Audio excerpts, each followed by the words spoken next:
Hello students, कैसे आप सभी? ठीक होंगे। देखिए, स्टार्ट करते हैं आपकी एक्सरसाइज 9.2।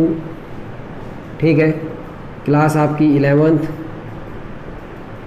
और लेक्चर आपका 3rd। क्लियर? तो आज हम बात करेंगे अर्थमेटिक मीन की, AM, जिसको हम कहते हैं शॉर्टकट में अर्थमेटिक मीन। कोई भी दो नंबर्स A और B आर इन AP, किसमें दो नंबर AP के अंदर दे रखे हैं, उनके बीच यदि हमें अर्थमेटिक मीन निकालना हो, अर्थमेटिक मीन निकालना तो क्या होता है, arithmetic mean between A and B is equal to A plus B/2। ये होता है, उन दोनों नंबर का सम कीजिए, उसको 2 से डिवाइड कीजिए, उन दोनों का अर्थमेटिक मीन आ जाएगा। ठीक है, इस बेसिस के ऊपर आज का आपके क्वेश्चन चलेंगे। तो देखिए, लास्ट लेक्चर में हमने करवाए क्वेश्चन नंबर 14 तक। ठीक है, अब इसे हम कराते हैं क्वेश्चन नंबर 15। स्टेटमेंट पढ़िए आप सभी। करें इफ A की पावर n B की पावर n, A की पावर n प्लस B की पावर n अपॉन A की power n minus 1 plus B की power n minus 1 is the AM between A and B, find the value of n। ये जो statement दे रखे आपको, ये A और B कोई दो नंबर है, उनके बीच की AM है, तो लिखेंगे AM between A and B is A plus B/2, तो रख दो इसके बराबर। सो इसलिए A की पावर n B की पावर n अपॉन A की पावर n प्लस B की power n is equal to A plus B/2, cross multiply. तो ट्वाइस ऑफ A की power n plus twice of B की power n is equal to A से multiply करो पहले, तो A की power n बच जाएगी क्योंकि एक पावर कैंसिल हो जाएगी, प्लस A B की पावर n माइनस 1। अब B से मल्टीप्लाई करो, प्लस B A की पावर n माइनस 1, और ये बच गया प्लस B। क्लियर? A की पावर n इस साइड ले आओ, ट्वाइस ऑफ A की पावर n माइनस A की पावर n, उस साइड ले जाओ इसको, और भाई A B की पावर ये ले आओ, प्लस प्लस का माइनस हो जाएगा क्योंकि A की पावर है यहाँ पे, माइनस B इंटू A की power n minus 1 is equal to, इसको साइड ले जाएंगे, A की पावर n आ चुका है, और यहाँ पे B की पावर n आना चाहिए था भाई, सॉरी गलती से रह गया, B की पावर n आएगा, तो B की power n minus twice of B की power n plus A B की पावर n माइनस 1। क्या बचा इसके बाद? देखिए, A की पावर n बचा माइनस B इंटू A की power n minus 1 is equal to A B की power n minus 1 minus B की पावर n, क्योंकि एक बचेगी इसमें से, A की पावर n को निकाल लो भाई, क्या बचा 1 माइनस, देखिए B तो बचे ही बचेगा, और A की पावर माइनस 1 बचेगी क्योंकि माइनस 1। यहाँ से B की पावर n को निकाल लो, क्या बचा A और B की पावर माइनस 1 माइनस 1, इसको हम A की पावर n 1 माइनस B/A लिख सकते हैं, इसको B की पावर n, इसको क्या लिख सकते हैं हम A/B माइनस 1 लिख सकते हैं ऐसे। इसको इसके नीचे ले जाओ, और इसको इसके नीचे एलसीएम लेने का, एक एलसीएम और ले लो इसका यहीं पे, A की पावर n क्या बचा A माइनस B/A, B की power n A minus B/B। Clear? पलट दो उस साइड ले जाके, A की पावर n अपॉन B की पावर n क्या बचा A minus B upon B बचा, और इसको पलटेंगे तो A upon A minus B बचा, A माइनस B से A minus B cancel out, A/B की पावर n टोटल लिख दी भाई मैंने, क्या बचा A/B, इसकी पावर क्या लिखता हूँ 1, तो दोनों तरफ बेस क्लियर है, तो n की वैल्यू क्या आ गई आपकी 1। यही आपका क्या हो गया आंसर। बस आपने ये ध्यान रखा, अर्थमेटिक मीन दे रखा था इनके बीच में, तो A प्लस B/2 होगा, और आपने इसका क्रॉस मल्टीप्लिकेशन में ध्यान रखना है। ठीक है, ये था क्वेश्चन नंबर 15 आपका। क्वेश्चन नंबर 17 देखिए, हम 16 सॉरी, क्वेश्चन नंबर 16 देखिए। Question number 16 most important question आपका। ठीक है, कह रहा है कि between 1 and 31 m numbers have been inserted in such a way. भाई 1 और 31 के बीच में m नंबर इंसर्ट करो, 1 और A1 A2 A3 A4 dot dot dot AM हो गया, और 31 इसके बीच में m नंबर इंसर्ट कर दिया हमने। ठीक है, वो कह रहा है 1 और 31 के बीच में 30 m नंबर इंसर्ट करने हैं 31 के बीच में, तो कर दिए। तो कह रहा है कि in such way that the resulting sequence is in AP, ये AP में सीक्वेंस बनेगी हमारी। ठीक है भाई, and the ratio of seventh and m minus 1th number, seventh और m माइनस 1th नंबर की बात कर रहा है।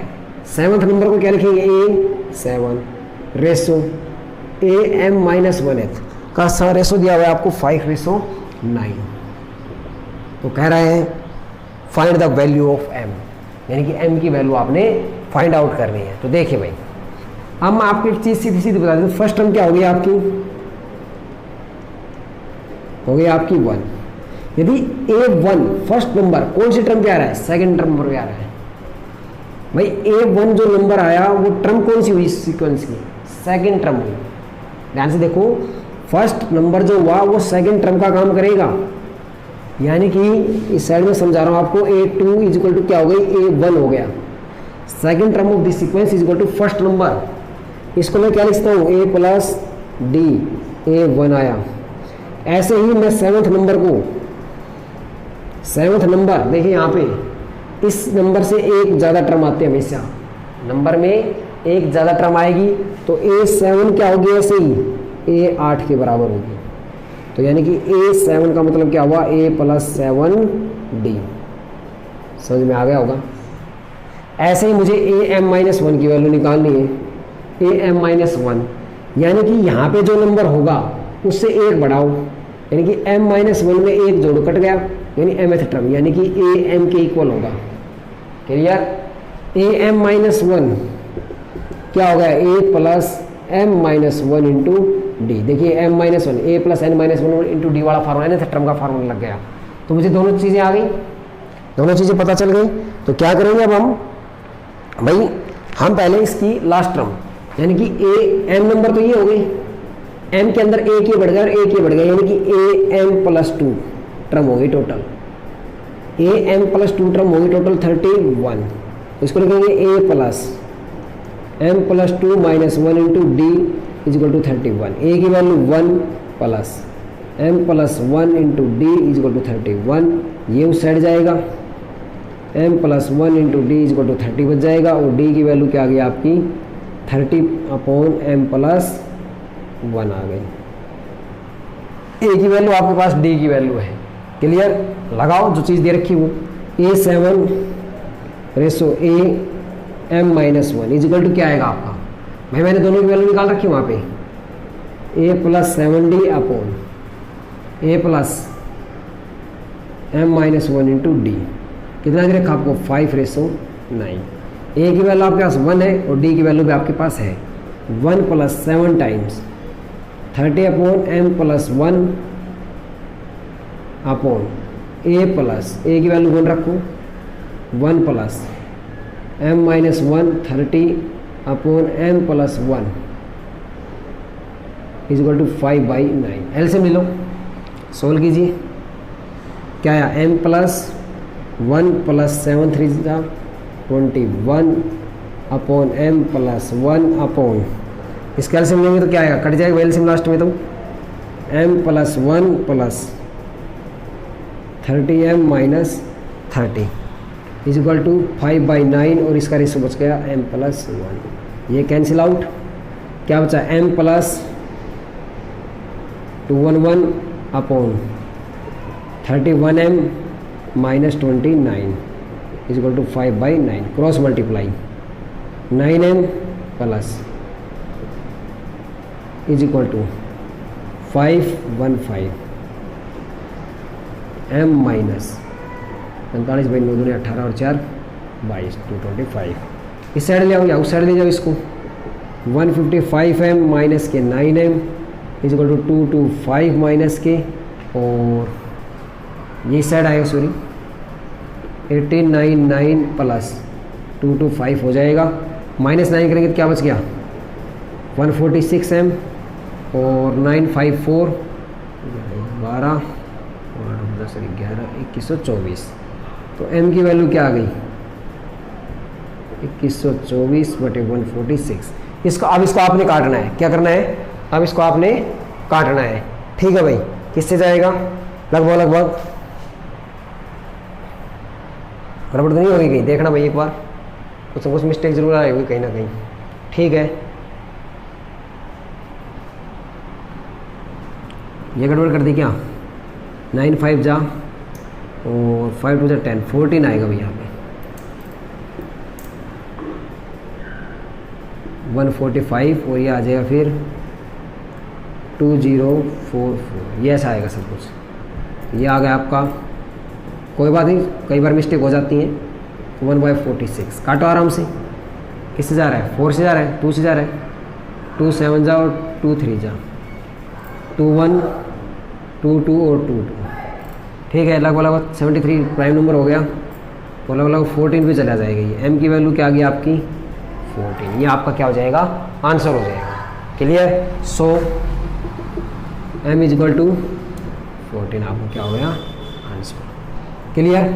वो सारी चीज़ें मैंने समझा दी। सेकंड टर्म क्या होती है, फर्स्ट नंबर के बराबर होती है, और a m माइनस 1 क्या होगी, mth टर्म के बराबर होगी। ये चीज़ आपने जरूर सीखनी, ये इंपॉर्टेंट है यहाँ पे, ये इंपॉर्टेंट है क्वेश्चन के अंदर। यदि ये नहीं सीखा तो आपको क्वेश्चन नहीं आएगा, वो सीखना जरूरी है आपने। क्लियर। क्वेश्चन नंबर 17 देखिए।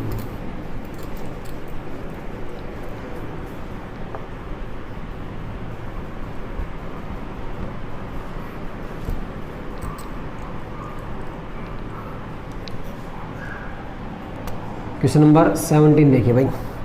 17th क्वेश्चन है, a man start repaying a loan with first instalment. एक मैन ने रिपेइंग किया लोन को फर्स्ट इंस्टॉलमेंट के रूप में 100 रुपये, and if increase the instalment by ₹5 every month, 5 रुपये प्रत्येक मंथ बढ़ाता गया, और कह रहा है कि what amount will he paid by him in the 30th instalment, 30वीं इंस्टॉलमेंट वो कितना पे करेगा।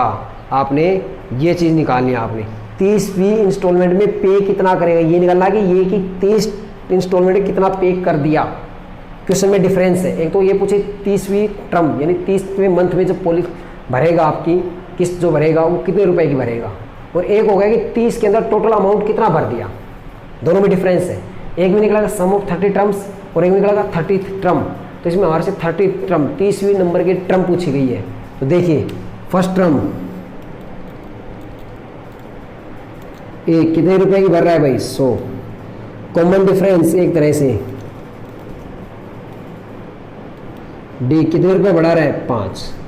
अब एन की वैल्यू कितनी होगी, 30। हमने ए 30 निकालनी है। ये क्या होती है, +29 डी, ए की वैल्यू 100 + 29 इंटू 5, 100 प्लस करो भाई यानी 245। तो 30th इंस्टॉलमेंट क्या आई, ही पे इज इक्वल टू 245 रुपीज़ आ गई आपकी। क्लियर। 245 वो क्या करेगा, पे करेगा आपके। ठीक है, तो ये आपका आंसर हो गया। और इसके बाद question number 18, the most important question of the exercise. Question number 18 आपका मोस्ट इंपोर्टेंट है। देखिए ध्यान से, स्टेटमेंट पढ़िए आप। कह रहा है कि the difference between the two conjunctive interior angle of a polygon is 5 degree. Difference between the two conjunctive interior angles of polygon is 5 degree. दो कंजक्टिव इंटीरियर एंगल्स हैं किसी भी पॉलीगन के, उसके एंगल्स का डिफरेंस 5 डिग्री है। If the smallest angle is 120 degree, smallest angle कितना है उसका, 120 डिग्री है। Find the number of side of the polygon, number of side निकालने आपने पॉलीगन की। ठीक है, तो देखिए प्रत्येक कंजक्टिव इंटीरियर यानी प्रत्येक लगातार जो एंगल आएंगे उन सभी के बीच अंतर कितना है भाई, आपका 5 डिग्री का है। और आपको सबसे छोटा एंगल दे रखा है 120 डिग्री। ठीक है, तो देखिए आप कैसे करेंगे। तो आइए चलते हैं क्वेश्चन के ऊपर। तो देखिए भाई, देखो किन्हीं भी दो कंजक्टिव इंटीरियर एंगल्स का सम हो गया 5 डिग्री। स्मॉलेस्ट एंगल कितना दे दिया, 120 डिग्री। ठीक है, let N be the side of polygon. Polygon की साइड एन मान ली हमने, तो फर्स्ट साइड क्या हो गया आपकी, सबसे छोटी ए क्या दे दिया उसे, 120 डिग्री दे दिया। प्रत्येक के अंदर डिफरेंस कितना दिया, लगातार यानी एक के बाद एक जो एंगल है उसका डिफरेंस कितना है, 5 डिग्री। तो यानी एपी के अंदर बढ़ते जा रहे हैं, या तो बढ़ रहे हैं या घट रहे हैं। तो क्या आ गया, कॉमन डिफरेंस मान लिया मैंने, डी कितना हो गया आपका 5। क्लियर। अब एस एन का फार्मूला लगा रहा हूँ मैं, n/2 2a + n - 1 into D. तो n/2 एज इट इज, ए की वैल्यू 2 इंटू 120 प्लस n की वैल्यू निकाल लिया और ये हो गया 5 आपका, n/2 240 प्लस n-1 इंटू 5। देखिए ये आपका आपकी एक नंबर की क्वेश्चन आ गई, यानी sum of interior angles of a polygon आपका ये आ गया। वैसे यदि हम निकालना चाहें sum of all angles, all interior angle लिखना भाई यहाँ पे,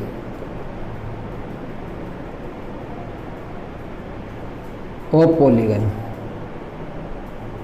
क्या आएगा n-2 इंटू 180। ये फार्मूला किसी के लिए लगा सकते, कितनी भी साइड हो चाहे पॉलीगन्स की, चाहे आप ट्रायंगल का निकालो, चाहे क्वाड्रिलेटरल का निकालो, चाहे किसी का भी निकालो, ऑक्टागोन, हेक्सागोन, सेप्टागोन, किसी का भी निकालिए तो n-2 इंटू 180। तो n-2 इंटू 180 ये आपका क्या हो गया, ये आपका टोटल एंगल्स का सम हो गया। ये इक्वेशन 2 क्या लिखेंगे, फ्रॉम इक्वेशन 1 एंड 2। 1 और 2 से आप सोल्व करेंगे इसको, ठीक है। तो देखिए क्या आ गई आपकी n/2 240 प्लस 5n माइनस के 5, इसको सोल्व करेंगे तो देखिए 5n माइनस 5 हो जाएगा, और इसको 180n माइनस 360 इसको साइड ले जाओ, क्या होगा, और इसको खोल दो 240n प्लस के 5n स्क्वायर माइनस के 5n 360n माइनस 720, तो आ गया 5n स्क्वायर, और ये बच गया आपका 235n, इसको इस साइड ले आओ, माइनस के 360n प्लस का 720 equal to 0। 5n square plus less करो 360 में से 5, और भाई 5 माइनस 3 2, और 125 प्लस 720 काट दो, 5 2 जा 5 5 जा 5 1 जा, और 144 तो n square plus 25n plus, sorry ये माइनस का बचेगा भाई, माइनस का वो है, तो माइनस 25 प्लस 140, तो ये बच गया n स्क्वायर, फैक्टराइजेशन कर दीजिए, minus 16n minus 9n plus 144, तो n क्या आ गया, n माइनस 16 माइनस के 9 बच गई, क्या आया n माइनस 16, तो n minus 16 into n minus 9 equal to 0, तो n माइनस 16 यदि 0 है तो n की वैल्यू क्या आ गई 16, और n माइनस 9 इक्वल टू 0 तो n की वैल्यू क्या आ गई 9। आपको समझ में आया, यानी n की value find out, number of polygons, number of side of polygons क्या निकालनी थी आपने, ये निकालनी थी। अब देखिए, अब ये बताना है कि आपने कौन सा पॉसिबल है और कौन सा नहीं है। तो देखिए आप एन लास्ट एंगल निकाल देख लीजिए, एन से लास्ट एंगल आपका क्या आएगा, ए एन की वैल्यू निकालिए, क्या है a plus N minus 1 into D. यदि मैं 16 रखता हूँ तो a 16, देखिए यदि 16 साइड हो तो लास्ट एंगल कितना बढ़ेगा आपका, a की वैल्यू क्या आपकी 120 प्लस 16 माइनस 1 15, और d की वैल्यू क्या आ गई 5, 120 प्लस 75 क्या है आपका 5 और 7 2 9 1 195। देखिए ऑब्ट्यूज एंगल कैसे बन सकता है आपका, 180 से ज़्यादा जा रहा है आपका angle, clear, which is not possible, ये वैसे पॉसिबल नहीं है। 180 से ज़्यादा का एंगल कैसे जा सकता है, स्ट्रेट लाइन जाएगी वहाँ से, तो उससे तो ज़्यादा जा ही नहीं सकता, तो ये तो पॉसिबल होगी नहीं। तो so number of side of polygon is equal to 9, answer हो गया, क्लियर। यानी कि आपने सबसे छोटा एंगल दिया हुआ था, कॉमन डिफरेंस दिया हुआ था, उसके बाद आपका जो भी दिया हुआ था sum of interior angles of a polygon n minus 2 into 180, उसके बाद सोल्व किया। 10th क्लास का बेसिक है ये, क्वाड्रेटिक इक्वेशन को सोल्व करना, फैक्टराइजेशन बनाना, उसके बाद इसको रखना और आपको सोल्व कर देना है। ये था आपका क्वेश्चन नंबर 18, आपकी एक्सरसाइज कंप्लीट हो गई है।